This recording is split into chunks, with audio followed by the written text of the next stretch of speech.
What happened next would not only destroy his business reputation forever, but expose a truth so powerful that it silenced the entire courtroom and created the most viral moment in Providence judicial history.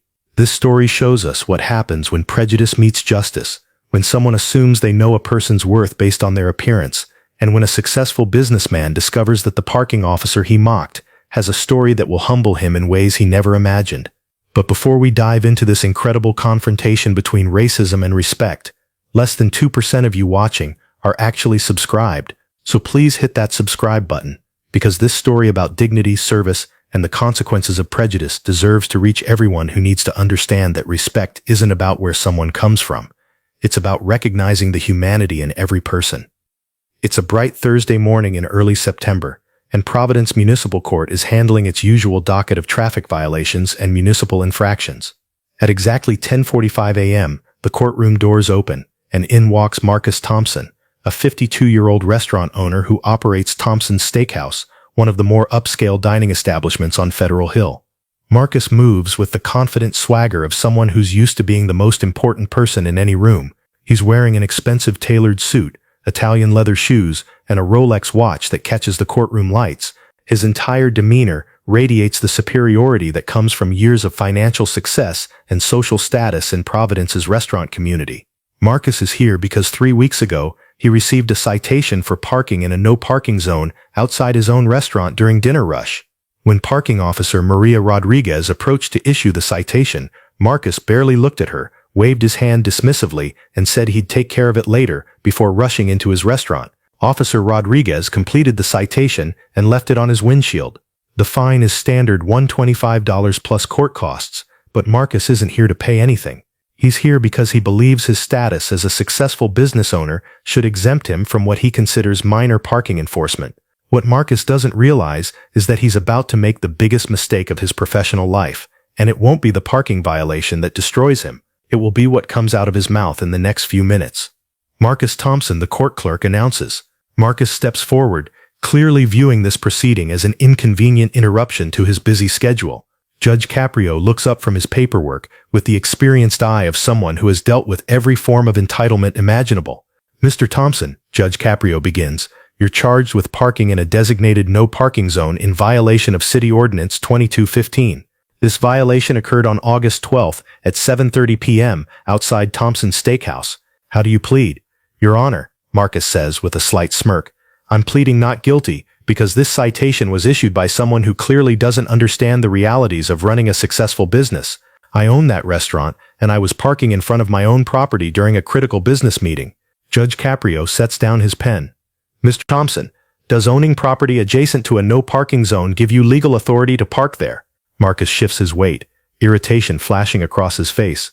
Your Honor, with all due respect, I pay significant property taxes. I employ 35 people, and I contribute substantially to Providence's economy. Parking enforcement should be exercising discretion for business owners who are the backbone of this city's commercial success. Mr. Thompson, did the parking officer who issued this citation act inappropriately in any way? Marcus's face tightens with barely concealed contempt. Your Honor, let me tell you about this parking officer. She showed up during dinner rush, during a critical meeting with investors. She ignored my explanation and insisted on writing the ticket anyway, even though I told her I'd move the car within 10 minutes. Judge Caprio leans forward. Mr. Thompson, parking in a no-parking zone is a violation regardless of time. Did the officer explain why she was writing the citation? This is where Marcus makes his catastrophic mistake. His face flushes with anger, and what comes out next will change everything. Your Honor, honestly, the officer could barely explain anything properly. Her English wasn't even that good. People like her should probably learn to speak English correctly before they're out there enforcing laws and disrupting legitimate businesses.